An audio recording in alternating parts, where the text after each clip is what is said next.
LAN, man, van, pan, tan, ran, can, dan, fan. हे तू काय बोलतोयस? सोपे शब्द शिकायला तू मोठा आहेस असं नाही का वाटत तुला? अरे मी हे शब्द शिकत नाहीये, यांचा संबंध कम्प्युटरशी आहे. मी आत्ताच पुस्तकात वाचून आलोय. मला नाही वाटत पॅन, कॅन किंवा व्हॅन यांचा कम्प्युटरशी काही संबंध असेल. तो पहिला शब्द काय होता? लॅन.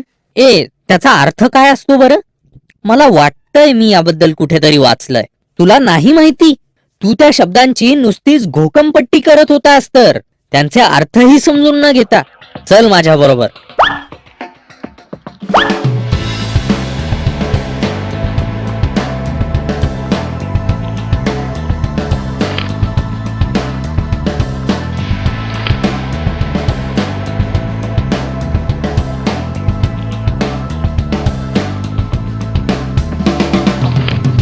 मला कळालं आहे काय आहे हे. खरं का? मग मला लॅन, मॅन, वॅन समजवायचे कष्ट घेशील? तुला खरंच ऐकायची इच्छा आहे का? हो आहे ना. तुला माहितीच आहे की सीडचे विद्यापीठ किंवा बहुतेक मोठी ऑफिसेस यांमधील कम्प्युटर्स हे एकमेकांशी नेटवर्कच्या साह्याने जोडले गेलेले असतात.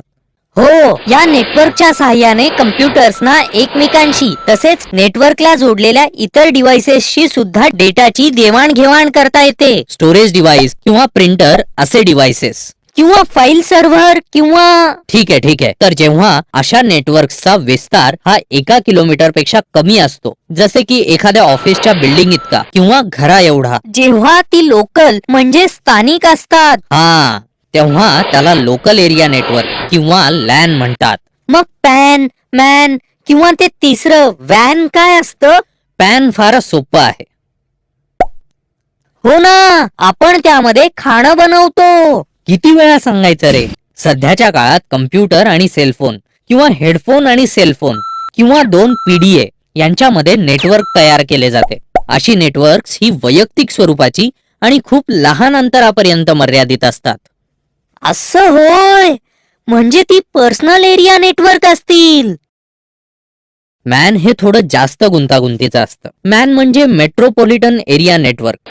ही नेटवर्क्स ही अवाढव्य आकाराची असतात आणि त्यांचा विस्तार 100 मैलांपर्यंत असू शकतो. फारच मोठं आहे हे. मग एकच कंपनी एवढं मोठं नेटवर्क बांधते का? नाही. बहुतेक वेळेला एकमेकांबरोबर काम करणारी आणि एकमेकांची नेटवर्क्स मधील साधने वापरणारी वेगवेगळी ऑर्गनायझेशन्स एकत्र येऊन मॅनची बांधणी करतात. तू जे म्हणालास ते मजेशीर वाटलं. वेगवेगळी ऑर्गनायझेशन्स एकत्र येऊन मॅनची बांधणी करतात. मस्करी नको मिरी. मला माहितीये ते मजेशीर वाटतं, पण ते आठवायला सोपं जातं. हो, ते बरोबर आहे, पण मला वाटतं वॅन हे यापेक्षाही मोठं असेल. हो ना? हो बरोबर. ते वाईड एरिया नेटवर्क आहे.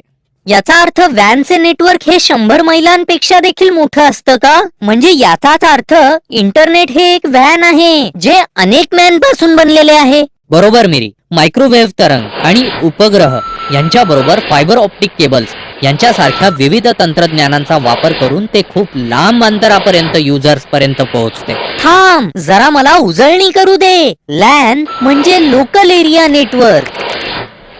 पॅन म्हणजे पॅन नसून पर्सनल एरिया नेटवर्क असते. मॅन याचा अर्थ माणूस नसून मेट्रोपॉलिटन एरिया नेटवर्क आहे. आणि वॅन हे मोठं नेटवर्क असतं, फार फार मोठं. इंटरनेट हे एक प्रकारचे वाईड एरिया नेटवर्क आहे. अगदी बरोबर मिरी. फारच छान. हे कम्प्युटर दिवसेंदिवस विचित्रच होत चालले आहेत. मला आधीच्याच शब्दांचे अर्थ दररोज नव्याने शिकावे लागतात. उद्या मिरी या नावाचा जरी काही वेगळा नवीन अर्थ असला तरी मला आश्चर्य वाटणार नाही. हे अशक्य आहे. तरी पण मला कम्प्युटर्स फारच आवडतात